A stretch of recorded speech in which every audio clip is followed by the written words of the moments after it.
श्री शिवाय नमस्तुभ्यम। हर हर महादेव। 3 अक्टूबर से ऑनलाइन शिव पुराण कथा शुरू हो गई है और इस ऑनलाइन शिव पुराण कथा को आप 3 से 9 अक्टूबर तक आस्था और यूट्यूब के माध्यम से लाइव देख पाएंगे। यह कथा जलगांव से ही हो रही है और आज तीसरे दिन की शिव पुराण कथा पूर्ण हो चुकी है। आज की कथा की सभी विशेष उपाय जो आज गुरुजी ने बताए हैं और उपयोगी जानकारियां आपको इस वीडियो में मिलने वाली हैं। आपको बता दें 6 और 7 अक्टूबर शरद पूर्णिमा का 2 विशेष उपाय जो गुरुजी ने बिल्कुल नए उपाय बताए हैं, उनकी जानकारी आपको इस वीडियो में मिलेगी। उपाय हम आपको वीडियो में करके बताएंगे, इसलिए वीडियो आप अंत तक देखें ताकि कोई भी उपयोगी जानकारी आपसे ना छूटे। इस वीडियो में आपको चंद्रमौलेश्वर महादेव वाला नया उपाय, शरद पूर्णिमा का नया उपाय, शरीर के कष्टों को दूर करने वाला नया उपाय, त्वचा संबंधी समस्या होने पर करने वाला नया उपाय और शरद पूर्णिमा का एक विशेष मनोकामना पूर्ति उपाय की जानकारी मिलेगी। अगर किन्हीं कारणवश आपने 5 अक्टूबर की शिव पुराण कथा ऑनलाइन नहीं देख पाए हैं तो इस छोटे से वीडियो में आज की कथा की आपको संपूर्ण जानकारी मिलने वाली है। बढ़ते हैं आज की कथा की पहली विशेष जानकारी की ओर।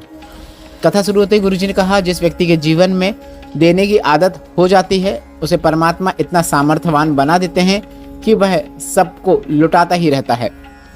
बढ़ते हैं आज की कथा की दूसरी विशेष जानकारी की ओर। कल्पना जी पत्र लेकर आई जिसमें उन्होंने लिखा, पिता अभी नहीं थे, स्थिति अच्छी नहीं थी। बहुत सुना था कि शिव पंडाल में शिव भक्तों का मुंह जूठा कराने से मतलब कुछ खिलाना चाहिए, उसका लाभ जरूर देखने को मिलता है। 40 रुपए की टॉफी खरीदकर शिव पंडाल में पहुंच गई और शिव भक्तों को खिलाया। 40 रुपए की टॉफी कब 40 लाख बन गई पता ही नहीं चला। ऐसा चमत्कार मैंने स्वयं देखा है, उसी का आभार व्यक्त करने कथा पंडाल में आए हैं। बढ़ते हैं आज की कथा की तीसरी विशेष जानकारी की ओर। गुरुजी ने कहा, 4 चीजें आपको हमेशा अपने जीवन में उतार कर रखना है, तभी आपको जीवन में सफलता देखने को मिलेगी। पहली है परिश्रम। आपको स्वयं करना होगा। आपका परिश्रम आप स्वयं करेंगे तभी आप अपना भाग्य स्वयं बदल सकते हैं, किस्मत बदल सकते हैं। परिश्रम आपकी जिंदगी को श्रेष्ठ बनाता है। हर जगह से आपका विश्वास टूट सकता है पर आपको शिव पर भी विश्वास रखना है, परिश्रम करना है। 1 लोटा जल भी शिवलिंग पे चढ़ाना है क्योंकि सारी समस्या का हल 1 लोटा जल। इसके साथ दूसरी चीज जो गुरुजी ने बताई है वह बताई है पारदर्शिता। समाज में, परिवार में, कुटुंब में आपको पारदर्शिता लाना चाहिए, भेदभाव नहीं करना चाहिए। तीसरा है प्रेम। अपने रिश्ते नातों से, परिवार के सदस्यों से प्रेम से बातें करना चाहिए, प्रेम से व्यवहार करना चाहिए। चौथा है पवित्रता। अपने काम के प्रति, अपने चरित्र के प्रति पवित्र होना चाहिए। अगर यह 4 चीज़ें आप अपने जीवन में उतारते हैं तो आपको जीवन में निश्चित सफलता देखने को मिलती है। बढ़ते हैं कथा की चौथी विशेष जानकारी की ओर। गुरुजी ने कहा, आप डॉक्टर के पास जाओ, पूरा ट्रीटमेंट लो, डॉक्टर जो जो कहे वह सभी चीज़ें आपको करना है, पर इसके साथ शिवलिंग पर आपको एक बेलपत्र चढ़ाना है। इसके बाद 1 कलश जल शिवलिंग पर चढ़ाना है। प्राप्त करके नंदी भगवान के पीछे बैठकर आपको बाबा के दर्शन करते हुए, भोलेनाथ के दर्शन करते हुए, कुंदकेश्वर महादेव का नाम स्मरण करते हुए उसे आचमन करना है, मतलब खाना है। इसके बाद डॉक्टर के पास जाना है, लाभ जरूर देखने को मिलेगा। बढ़ते हैं 5वीं विशेष जानकारी की ओर। आज गुरुजी ने काफ़ी अच्छी कथा सुनाई जिसमें कहा, पूर्व समय की बात है कि एक ब्राह्मणी निवास करती थी। वह विधवा ब्राह्मणी थी, वन में विचरण करती थी। एक चंडाल ने उसे बल दिखाकर, भय दिखाकर अपना बना लिया। बेचारी विधवा ब्राह्मणी उसके अधीन हो गई और उसने उसके साथ विवाह कर लिया। एक बेटे ने जन्म लिया जिसका नाम दुस्साह था। वह बालक दुनिया के सारे बेकार कर्म करता था। एक बार कोई सुंदरी को देखा जो कि शिव भक्त थी। सुंदर स्त्री को देखते हुए वह उसके पीछे पीछे शिव मंदिर में प्रवेश कर गया। वह स्त्री शिव भक्त थी, शिव के मंदिर में जाकर पूजन अर्चन कर रही थी और दुस्साह को पता भी नहीं था कि वह शिवरात्रि का दिन था। और स्त्री पूजन करती रही, दुस्साह उसका इंतजार करता रहा। मंदिर की सीढ़ियों में बैठकर उसने उसका इंतजार किया। पूरी रात निकल गई। उसने उस स्त्री के इंतजार में ना कुछ खाया ना ही कुछ पिया। इसके बाद एक शिवलिंग के रूप में शिव उसके सामने प्रकट हो गए और दुस्साह से कहा कि मैं तुमसे प्रसन्न हूं, तुम मांगो, क्या मांगना चाहते हो। तो दुस्साह ने कहा कि आप कौन है।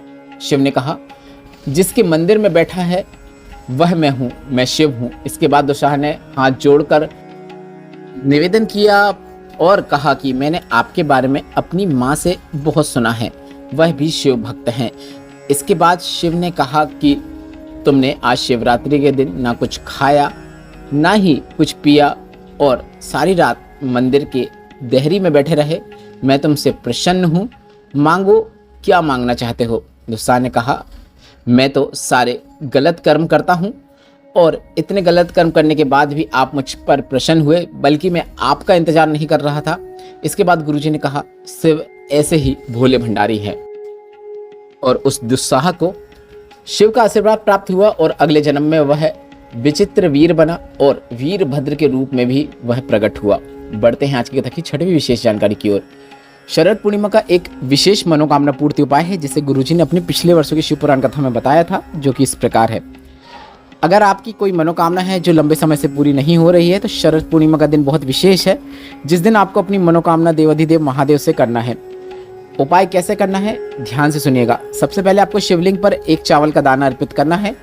इसके बाद एक बेलपत्र आपको इसी चावल के दाने के ऊपर अर्पित कर देना है। इसके बाद आपकी जो भी मनोकामना है, वह चाहे धन प्राप्ति की हो, लक्ष्मी प्राप्ति की हो, कर्ज मुक्ति की हो, व्यापार वृद्धि की हो, नौकरी प्राप्ति की हो, शीघ्र विवाह की हो, अर्थात किसी भी प्रकार की मनोकामना को आपको श्री शिवाय नमस्तुभ्यम बोलते हुए, नमः शिवाय बोलते हुए, ओम नमः शिवाय बोलते हुए बोलना है और चंद्रमौली महादेव का नाम स्मरण करते हुए मनोकामना बोले और उसके बाद एक बार और श्री शिवाय नमस्तुभ्यम या फिर नमः शिवाय या फिर ओम नमः शिवाय जरूर बोले। अपनी जो भी आप मनोकामना करेंगे वह चंद्रमौली महादेव का नाम स्मरण करते हुए महादेव से आप बोल सकते हैं। बस इतना ही करना है। जो भी मनोकामना होती है अगली पूर्णिमा आने से पहले पूर्ण होना शुरू हो जाती है। पर किसी भी मनोकामना पूर्ति उपाय को करने से पहले आपको इस बात का ध्यान रखना है, कर्म करना है, प्रयास करेंगे, प्रयत्न करेंगे तो उसमें आपको सफलता शिव के आशीर्वाद से निश्चित प्राप्त होगी। बढ़ते हैं सातवीं विशेष जानकारी की ओर। गुरुजी ने बताया कि 12 से 16 अक्टूबर तक शिरडी महाराष्ट्र में शिव पुराण कथा पंडाल में होगी। 25 से 29 अक्टूबर तक धनोरा छत्तीसगढ़ दुर्ग में शिव पुराण कथा होगी, यह भी पंडाल में कथा होगी। बढ़ते हैं आज की कथा की आठवीं और अंतिम जानकारी की ओर, जो कि गुरुजी का बताया 4 अक्टूबर की शिव पुराण कथा का बिल्कुल नया उपाय है, जिसे गुरुजी ने सभी से इस शरद पूर्णिमा को करने को कहा है। शरीर में अगर कोई भारी रोग हो गया है तो आपको शरद पूर्णिमा के दिन एक नया उपाय करना है और यह जब चंद्र प्रकट हो जाए, मतलब चंद्रमा के दर्शन हो जाए, तभी आपको यह उपाय करना है। उपाय करते समय आपको चंद्रमौलेश्वर महादेव का नाम स्मरण करना है। डॉक्टर को भी दिखाना है, डॉक्टर का पूरा इलाज करवाना है। उसके साथ ही साथ आपको यह सरल और आसान उपाय करना है। यह शरीर में अगर कोई बड़ा रोग हो गया है, डॉक्टर का इलाज भी चल रहा है पर दवाइयाँ कार्य नहीं कर रही हैं, तो रोग मुक्ति के लिए आपको यह उपाय करना है। आपको 7 बेलपत्र लेना है, शिवलिंग पर सभी 7 बेलपत्र को अर्पित कर देना है। इस प्रकार से अर्पित करें कि बेलपत्र की सभी डंडियाँ अलग अलग दिशा में होना चाहिए।